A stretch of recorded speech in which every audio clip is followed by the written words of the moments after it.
So I indicated earlier, we're very pleased and honored today to have Michael Dell as our special guest. Michael is a legend in the business world, but let me just give a little background. Michael is now, of course, the founder and chairman and CEO of Dell Inc., which is one of the largest IT service providers in the and companies in the world. And it's a company that he started when he was 19 years old. He was a college undergraduate at University of Texas and began assembling computers in his dorm room, started the company at 19. The company went public when he was 23, and he became at 27 the youngest CEO of any Fortune 500 company. And the company became well known for its personal computers business, among other things. And then he ran the company until 2004, and then stepped back as CEO to turn it over to somebody else. And then 2007 came back as the CEO. And in 2013, decided to take the publicly traded company private in one of the largest buyouts of the era. Since the Great Recession, it was the largest buyout, about a $24 billion buyout. And the company has done quite well since it's a privately owned company. Michael is very involved as well in philanthropy, and he and his wife have a foundation that's given away more than $1 billion. They're very involved in urban education, urban poverty, medical research, and children's health, among other causes. Michael is also very involved in the computer and technology industry. He's here in town in part for Technology CEO Council, among other things that he's doing in town.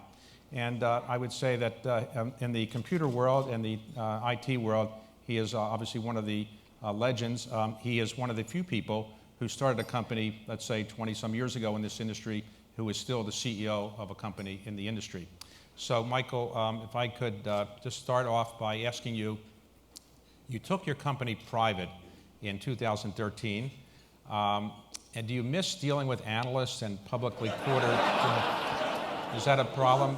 You don't have to do that? No, I don't miss that at all. In fact, for entertainment, I listen in sometimes to my competitors' conference calls, and it's really fun. So when you're publicly traded, you have to deal with quarterly earnings statements and analysts and so forth. So now that you're private, what do you focus on instead of quarterly numbers? And how is your company run differently now that you're a privately owned company? We focus on our customers, and we focus on the medium and long term, and getting away from this 90-day shot clock has given us the freedom and the flexibility to invest in our business without let's say, fear of the short-term targets. And, I think it's energized our team. We had a very good year last year, and, it's really changed the focus to be more long-term. So at the time you were considering doing this, I remember you and I were in Davos at the time, and I did a little TV interview, and somebody asked me what I thought about your transaction that was pending, and I said, well, most buyouts of that size don't really work, so I wouldn't be that optimistic. I wouldn't look at investing in it. I didn't realize that we were going to have lunch later that day, and I then apologized to you, but there were other buyout firms that actually looked at it as well. You did it with Silver Lake, which is an excellent firm specialized in technology. Have you called up all the buyout firms that didn't want to do the deal and tell them that they made a mistake? Have you done that yet? No, I wouldn't do that. Right, okay. I think, look, our business, has some volatility. It's got some uncertainty. That's why, the technology industry is so dynamic. It's changing all the time. And, we've been actively changing our business. And look, when you're doing that in a short-term focused financial market, it can be pretty difficult.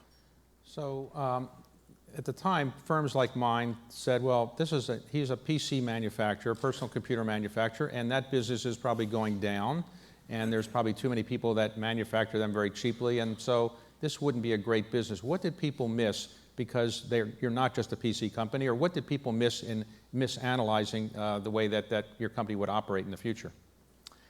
Well, as it relates to the small computer systems, PCs, tablets, workstations.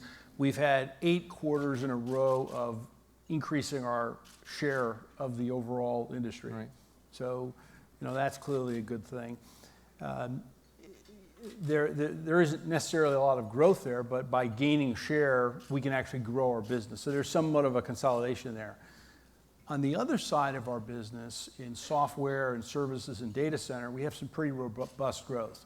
Now, we have spent over the last 6 or 7 years, roughly $15 billion acquiring 40 or so firms that themselves had acquired 150 companies and built a pretty substantial capability in IT solutions, software, services, data center. To give you a sense for this, last year our deferred revenues grew more than 20% year over year, which at our size is pretty hard to do.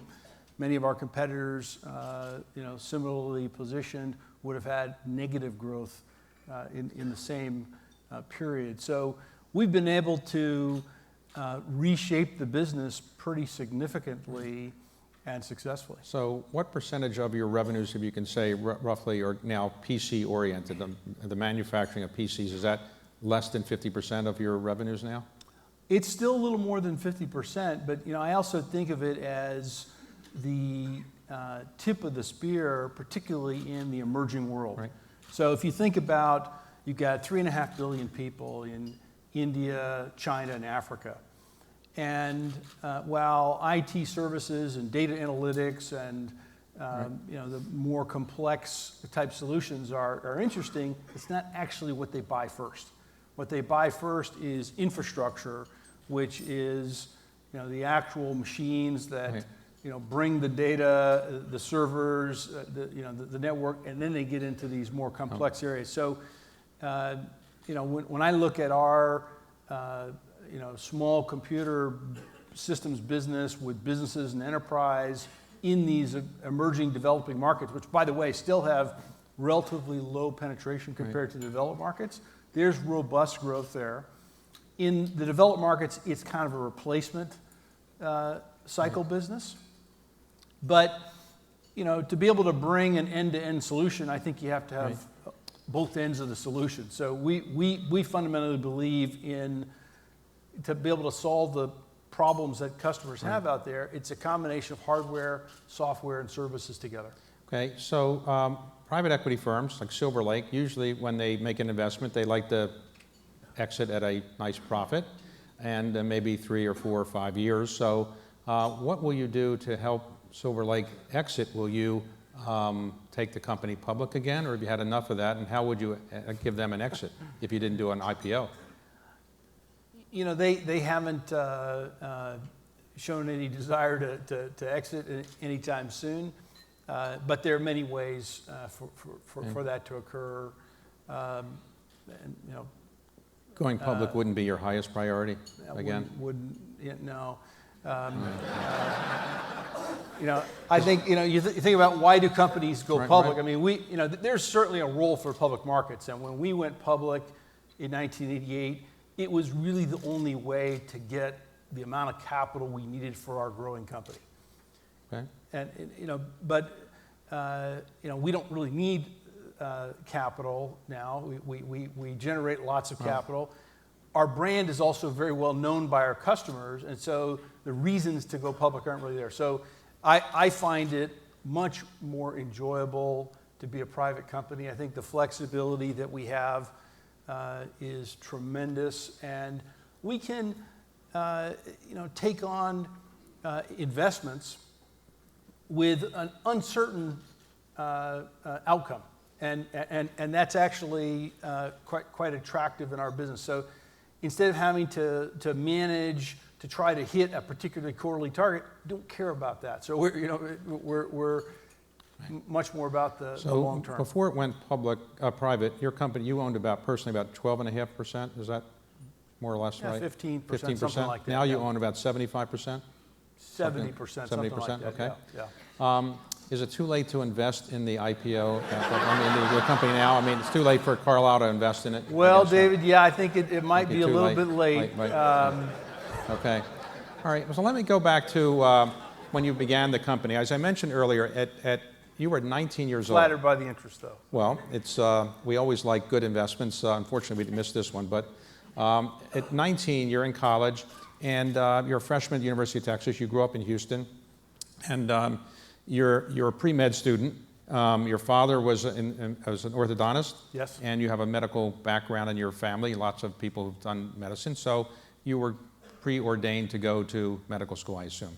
So what happened that led you to start fixing computers, or how did it actually start in your dorm room? As I understand it, you were assembling computers. How did that actually come about? Yeah, it actually goes back a little bit further than that. When I was in junior high school, I was in this math class, and my math teacher had this teletype terminal. And you could type in programs, and the answer would come back. I just became enthralled with this idea of machines that would calculate, and sort of threw myself into all that. Fast forward to 1981, I'm 16 years old. IBM introduces the IBM PC, and it was clearly aimed at business. And what was interesting to me about that is, okay, now you have this computer for a few $1,000s that any business could buy. Not any business, but a lot of businesses could buy. And it was incredibly empowering. It was exciting, and kind of threw myself into all of that. As I took the computer apart, what I realized is that they were selling $500 worth of parts for $3,000. Which seemed to me like a kind of criminal enterprise almost. It just seemed unfair, right? It's like, how could it be, $3,000, $500 worth of parts? And so I started, mapping out what all the parts cost, and then started upgrading. Like people would upgrade cars and things. Right. I was upgrading computers, and that ultimately led me to starting the company and making our own computers. But you were in your college, so you have two parents who thought you were going to medical school, nice Jewish parents, and they wanted to go to medical school. That didn't go over so well. So you tell your parents that you're dropping out of college to start a computer company. What did they say? He said, "You're bananas." It did not go over well, but. So, we basically made a deal, and the deal was that I would, take a semester off, and at University of Texas, you can take a semester off and go back, and, if the business did well enough, then I'd continue, and if it didn't, I'd just go back to school. And so after 90 days, I had financial statements, the business was booming and thriving, and I continued. So the name Dell is a very simple name, and it sounds like it would always work, 4 letters. Suppose your last name had been Rubenstein. Would you have put do you think the company would have worked as well, or how did you come to name it Dell? Yeah, I didn't. I don't think Rubenstein Computer Corporation would have been. I don't think so either. But the name was actually a bit of an accident.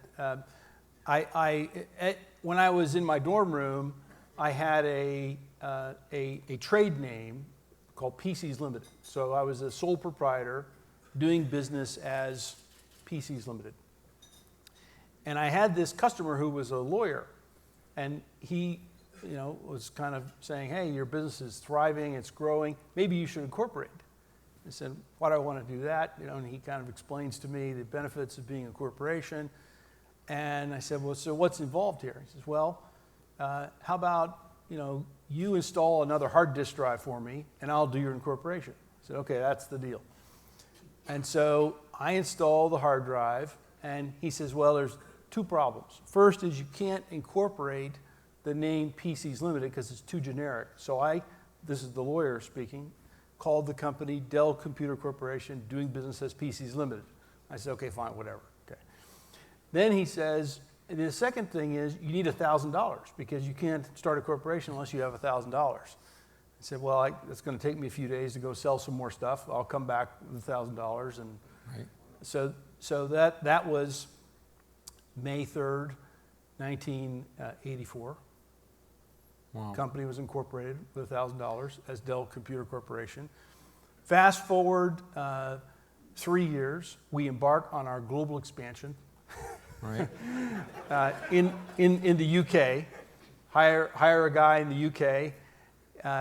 He actually didn't show up for work, so the second in command was promoted to be the head of the UK business. and he's calling back to headquarters. He says, I can't make PCs limited in the UK because that makes no sense at all. So what should I call this company? Meanwhile, back in Texas, business is booming. We're too busy. We just said, we don't know. You figure it out. So the guy in the UK says, well, I'm going to call this Dell Computer Corporation because that's the name of the company. So we were Dell Computer Corporation in the UK, and we were Dell Computer Corporation doing business as PCs Limited in the US for a period of time. And then a bunch of folks came to me and said, you should just have it be Dell Computer Corporation. Right. I was reluctant, but it's all worked out. I would say so, but you're in your college dorm. Do you have a lot of your friends from your college dorm era who have said this was really their idea and they've sued you and said, you took their idea? That hasn't happened, right? No. Maybe they weren't that clever, but I had this one roommate who really got upset with me because there were boxes everywhere. Right.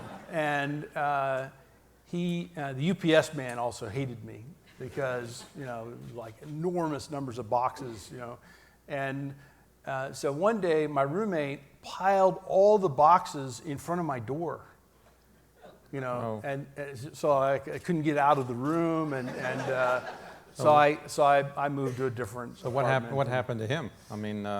I don't know. Heard from him. I think he's a lawyer somewhere. Okay.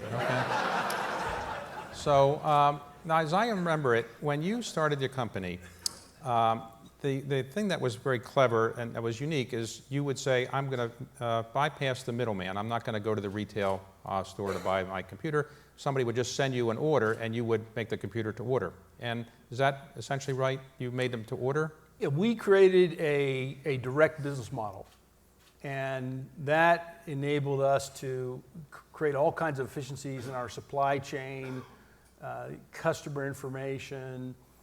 Today we have what we call omni-channel, where we have channel partners and relationships with customers kind of combined together. Right. Okay, so today, as I mentioned earlier, in 2004, at your relatively young age, I guess you were in, 40 or so? Or something like that, 39? 39. 39. You're 50. You just turned 50 years old. So at in 30, the 50 club. 50. Yep. Okay. Got 50 to go. Now at 39, you say, I'm tired of being CEO. I'll step upstairs, and you did that for a couple of years. Was that very difficult to kind of step back as the CEO and have somebody else running it?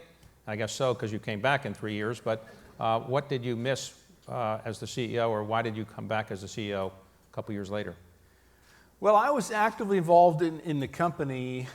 I think the industry rate of change started to accelerate, and the board asked me to come back as CEO, and I think we needed to make some relatively swift changes in our strategy, and I was happy to do that, and that's what we did. Okay, so you came back. Let's talk about the industry today. What do you see the biggest challenges for the American technology industry? The industry that's not only in Silicon Valley, obviously in Texas and other parts of the United States, where people are building companies that are technology leaders. Do you see foreign challenges that are great? And what do you think, for example, in your company, the biggest challenge you face? I think if you step back, what's interesting about our industry and the way our customers are using the technology is there was this enormous wave of let's make existing businesses more efficient and more productive using technology. And all of us have been doing that for a long, long time. That's been going on. Now you're seeing this, how do you reinvent things or invent them completely new, given all this new technology that's out there? And in the technology sector, we kind of live and breathe this all the time, but now I think it's showing up in sort of all industries. For any company in our sector, you have to, change or die. You have to evolve. Right. For us, that's meant aggressively growing in these new areas, like software services, understanding the challenges our customers have, like in cybersecurity, and helping to go, build solutions to go solve those problems. Okay. Now, you still make a lot of PCs, as we mentioned. Do you make tablets? We do. And is that a growth business? You think that's going to replace PCs, the tablet business, or? I think of the tablet as a lineal descendant of the notebook. The notebook is a lineal descendant of the desktop. There are many different, shapes and sizes for the products. You've got workstations, virtual machines, tablets, notebooks, desktops, gaming machines. We make them all. Let customers decide. But I think with the enormous growth in mobile devices, particularly smartphones, there was, I think, maybe a bit of a swing to believe at some point that all those devices would replace the PC. I think the reality is it's more of a multi-device world. And actually, it's not just the PC and the smartphone and the tablet. It's now all these embedded computers, the wearables, the Internet of Things. So you're kind of going from this world of, let's say, 1 billion connected devices to 100 billion connected devices. As the cost of semiconductors comes down, you have this instrumentation and kind of making everything smart and intelligent. That creates all this data, has to be turned into insights and knowledge, and that's really the big opportunity that all organizations have out there, is how do you use this data to make what you're doing more productive or reinvent it some way. So I'm talking about big data. You because you have so many customers, you know what they're interested in, among other things. So do you take the data and use it for some other purpose that you can make another business out of all the data that you have? Sure, we use it to improve the efficiency of our own sales and marketing and services, and increasingly with data scientists that work for us, help our customers be more productive, efficient, with better outcomes in whatever it is they're doing, whether it's healthcare, education, banking, finance, manufacturing, et cetera. Now, you don't manufacture smartphones, is that correct? We do not. And the reason is? A lot of ways to make money in IT other than smartphones. So, level set this. IT industry is about a $3 trillion industry, and of that, roughly $2.75 trillion is commercial business enterprise, public sector, and $250 billion is consumer. We're much more focused on the $2.75 trillion, and so from a device standpoint, what does it mean? PCs, tablets, embedded workstations. Then we get into the data center, all the infrastructure, the cloud computing, the software-defined network storage, compute. Then we focus on the systems management, the security, the big data, and then ultimately one of the most exciting areas is services, because we find more and more customers want us to help them implement all these systems, run them for them, and help them make use of all the tools. And we think the combination of all these things together are really important. So you bought, one of your acquisitions was Perot Systems. I think that might have been your biggest. Did you deal with Ross Perot in negotiating that, or how did that come about? I didn't personally deal with him in the negotiation,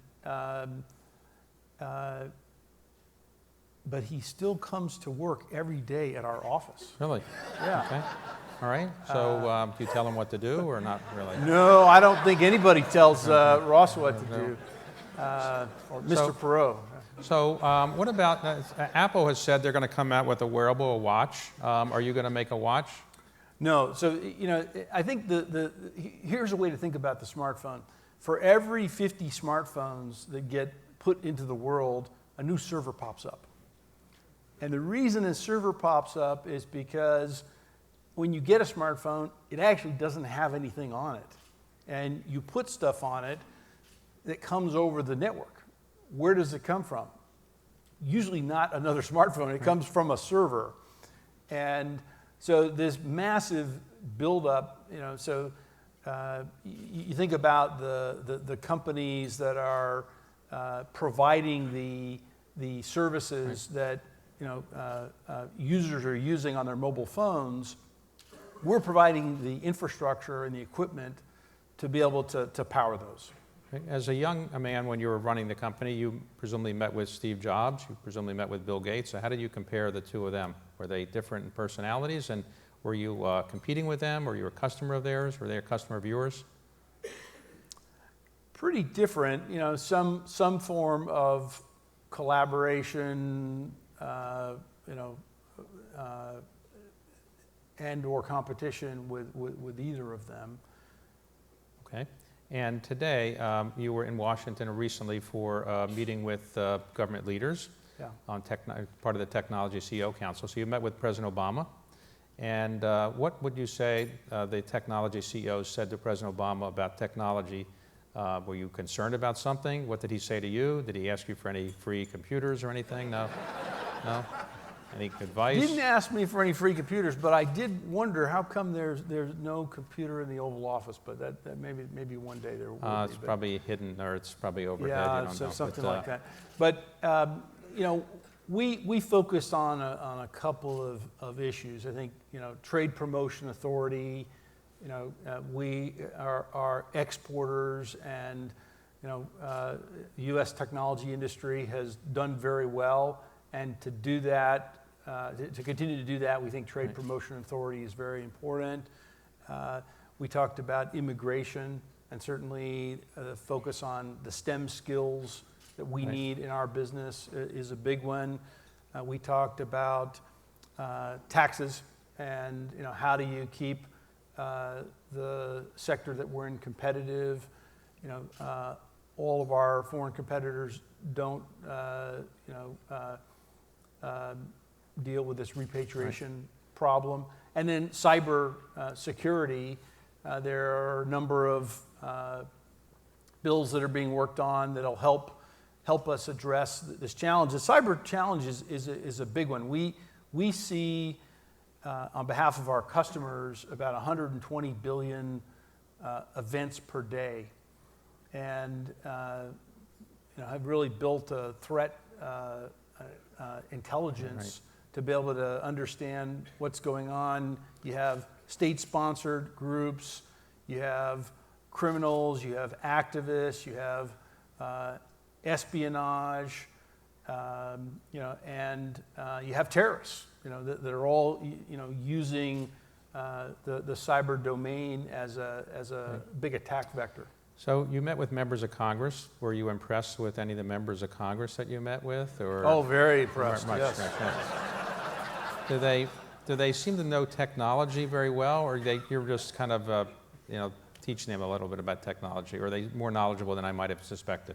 I think they're more and more knowledgeable. We met with some of the incoming freshmen, and actually some of them came from our industry and had a pretty refreshing insights into our sector. I think we're pretty proactive about coming and explaining what challenges we see and communicating what the opportunities are. But look, it's a frustrating environment. There isn't anybody who would tell you something other than that. So people always want to know what the next big thing is. So in technology, if I wanted to make an investment in the next big thing, what area would I put my money in? What would you say would be a good investment? I think there are probably many next big things. I mean, this idea of the data economy, call it big data, machine-to-machine communication, machine learning, We think that is an enormous opportunity for not only our customers and organizations, but for the IT industry. To our calculations, roughly $1 trillion opportunity for the IT industry in turning this data into real insights. And the availability, the cost to acquire the data just keeps going down dramatically. Now, you started your company, as I mentioned earlier, by bypassing the middleman, in effect, or the retailer. You went directly to the customer. And, but Apple, for example, they have a lot of stores now in the United States. They have retail stores, and I think Microsoft does as well. You have no stores in the United States. Are you considering having stores in the United States? Well, again, our business is about 85% commercial business, enterprise, public, and 15% consumer. Okay. We do have stores that actually are operated by partners in the emerging markets. So, for example, China, which is our largest country to sell our products into outside the United States, we have 5,800 Dell exclusive stores. We just opened our 400th store in India. We're opening one every 16 hours there. And business is booming in the emerging world. As a percentage of revenues, though, you get more than half your revenues from the United States still? It's about 50-50. Okay. And today, as you look at your life, you have the opportunity to give away a fair amount of money. I've mentioned you're very involved in philanthropy. To atone for your sins of not having gone to medical school, you have still working on that. Yeah. You're creating a new medical school at the University of Texas. Why are you doing that? Doesn't Texas have enough medical schools, or why did you decide to do that? Interestingly enough, the University of Texas system, with its main campus in Austin, did not have a medical school, which many regarded as a real oversight and opportunity. And so we've been working for quite some time to bring this together. So now we have a new medical school, a new teaching hospital that, over the course of 2016, 2017 will really get going. Right. So at your age, Bill Gates stepped back as CEO from his company, though he was still involved as chairman and so forth. Do you have any plans to step back as the CEO, or you're still happy to be the CEO for quite some time into the future? Very happy to keep doing what I'm doing. It's a lot of fun. I'm very energized by the whole privatization. I think that's made life much more enjoyable. So you and your wife have a foundation, as I mentioned, has given away a great deal of money. When you and your wife are thinking about things, if you disagree on where the money should go, how do you decide that? If we disagree, we just don't do it. Fortunately, we have a lot of the same values and beliefs, and that's been certainly some great ingredients for a fantastic marriage. And you've been married 25 years. 25 years. You have 4 children. 4 kids, and the foundation is something we do together, and it's a lot of fun, very rewarding. She spends more time on it than I do. I'm spending my time basically on Dell. Well, so explain this to people here. Everybody would say, all right, this man has a perfect life. He's built a great company. He's got a great marriage, 4 kids, got a lot of money to give away. What's not perfect in your life to make us feel better? Let's just make us feel that there's something not perfect, that we can say, okay, he's not a perfect life. Is there anything that you can say that's frustrating or? Well, look, I feel very fortunate and grateful to be born in this country, and the opportunities that I've had. I don't really have a lot of complaints, so there's nothing you should really feel sorry for me about. Okay, so all right. Well, like for example, do you play golf, or do you have a high handicap? Would that make us feel better? I'm undefeated at golf. Undefeated. Wow. So I've never played. Oh, you don't play golf. Okay. All right. Okay. All right. So for outside activities, what do you do you're obviously in pretty good shape. Do you exercise a lot? I mean, what do you do? Yeah, I like to stay outside. Move around, whether it's hiking, walking, a little running, cycling. And if people want to get a hold of you, they can email you, or how do you stay in touch with your office? Just regular telephone communication or emails, or what is your? Well, we go to the office, you know, Right, and right. so that's one way, and certainly it's all the normal ways, right? So Right. Email, phone. Do you think it'd be as easy today for Michael Dell to start a company today, or be easier than it was then? If you were to start today, let's say you're 19 all over again today, and what would your advice be for young entrepreneurs, somebody that wants to start a company today? What should they do? Should they drop out of college? Should they get their degree? If your children came to you and said, we're going to drop out of college and start a company, what would you say? Well, I'd want to hear what their idea is, you know. So I don't think dropping out of college is for everyone. It worked for me, didn't work for Charles Manson, you know, so Right. I think... Right. You're probably right.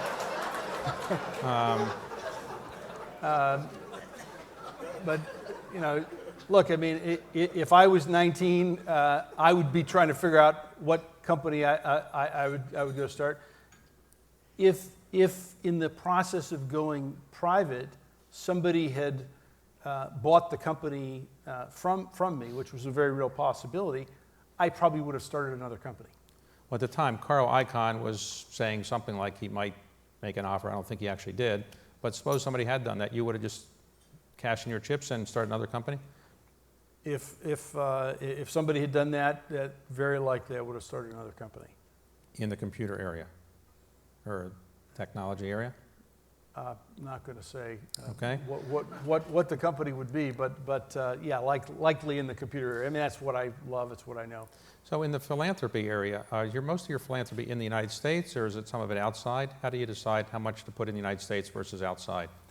Started in the United States. It's been expanding around the world. We've been very active in India and also in South Africa. And we continue to expand what we do. Again, the focus on children in urban poverty.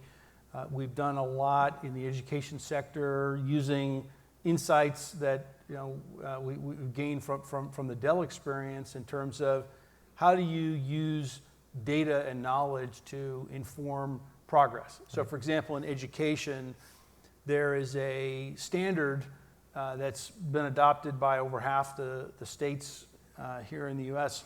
called EdFi, which essentially is a way of normalizing all the information that a district may have about a student's performance and outcomes. And the challenge here is, kid goes from the third grade to the fourth grade. What does the fourth grade teacher know about the student from the third grade? And the answer is it depends. Did the teachers talk? Were records kept? That information can be incredibly helpful. The other challenge you have is that two kids can go into two different classrooms in the same school, learning the same subject and have very different outcomes. And so how does a principal, a district, parents actually begin to understand all that data and start to do something about it? So we've been very focused on those kinds of opportunities. So in the philanthropic area or business area, what would you like your legacy to be? I mean, 10, 20, 30 years from now, what would you like people to say about what you actually accomplished? The goal we've set for ourselves is to figure out how to make a bigger impact on the world through our philanthropy than we have through our business.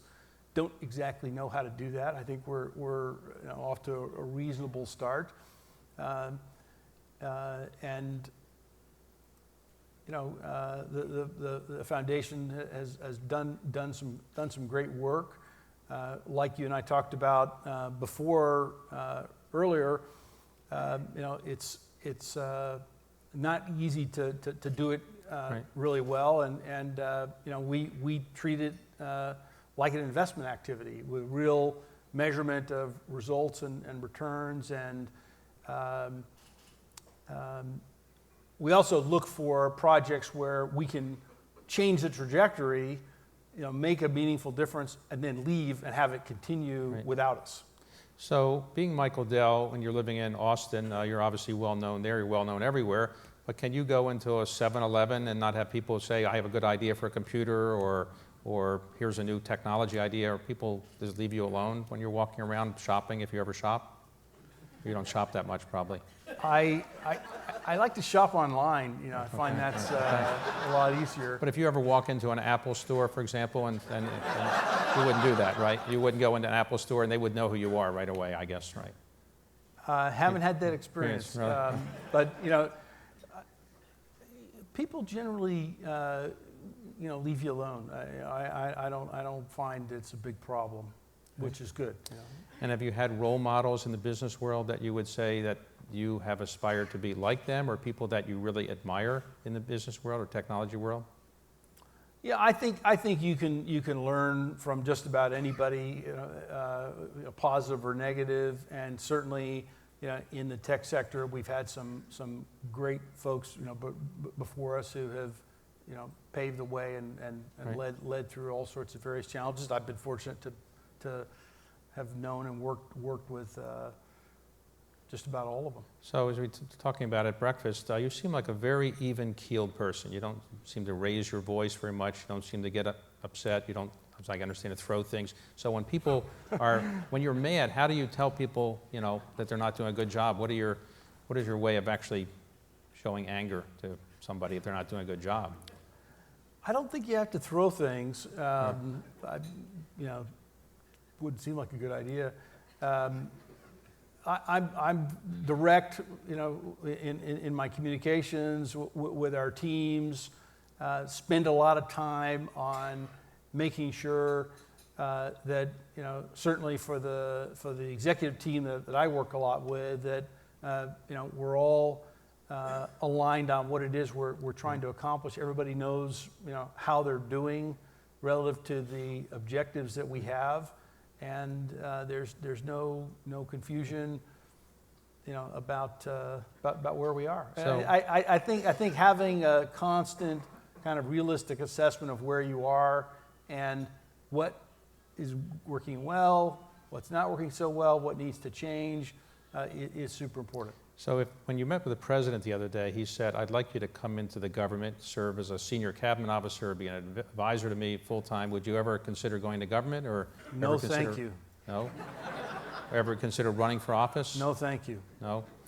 And so what you'd like to do to help your country is what you're doing now, build a good company, operate it, pay taxes, and philanthropy. I think I could be much more helpful with that, yes. Right. I have taken on various roles from time to time where I think it can be helpful. So, for example, the United Nations asked me recently to be their ambassador for entrepreneurship. And, in the fall, the General Assembly is going to vote on the Sustainable Development Goals. Right. And my job is to convince world leaders that job creation and entrepreneurship ought to be one of these Sustainable Development Goals. Sustainable Development Goal number 8, if you happen to be voting. Okay. And my experience around the world is that if you look at new jobs, 70 to 90% of them are created by entrepreneurial businesses, small, growing businesses, and governments can or cannot do things that can help that. And I've lived and seen some interesting experiences. So we have a site, for example, in Morocco, and I was there, relatively recently. We have 2,000 young, excited people that are energized and love what they're doing. And I remember when we were deciding whether to put that site in Morocco or Tunisia, it was pretty close. It was maybe 60% Morocco, 40% Tunisia, and the Moroccan government, did a few extra things to kind of make it a little better, and we decided that was a good place to go. But I think we should be thinking a lot about where do the next 500 million jobs come? Where do the next billion jobs come from? I believe they come from these small and entrepreneurial businesses. And we also should be thinking in these sort of conflict zones where you have a lot of young unemployed people, how do we figure out how to get them jobs? Because if you have a new government, new administration, but you still have a lot of unemployed young people, you haven't really solved the problem. And you know, what I also worry about is these places where we've been, let's say, dropping bombs for a few decades. Once all the smoke clears, you still have a lot of young unemployed people.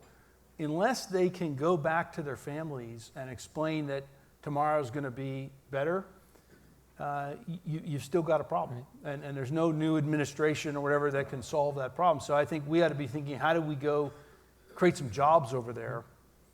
Because that to me is the root problem. So any regrets in your career? It's a remarkable career in business and philanthropy and personal life. So any regrets, again, to make us feel good that there's something you think you didn't do right? Or no? Well, I mean, you know, you could have done this, could have done that, but I mean, that's just not how I live. So, all right. So final question, if I wanted to go out today and buy a PC, which one would be the best value for money for me if I wanted to spend a couple $1,000? Do you have anything you'd recommend? Well, David, I understand you're reasonably well off. I'm not compared to you. So, you know, what I would recommend for you, you know, given that you're traveling all over the world and you want to have the latest and greatest, is our newest XPS 13. Okay, and that costs roughly? Depending on the configuration, call it $1,000, something like that. Okay, all right, no discounts, but $1,000. All right, I don't get a discount? Okay. Everybody gets a discount. Everybody gets a discount, okay. Michael, I want to thank you very much for a great interview. Let me give you a...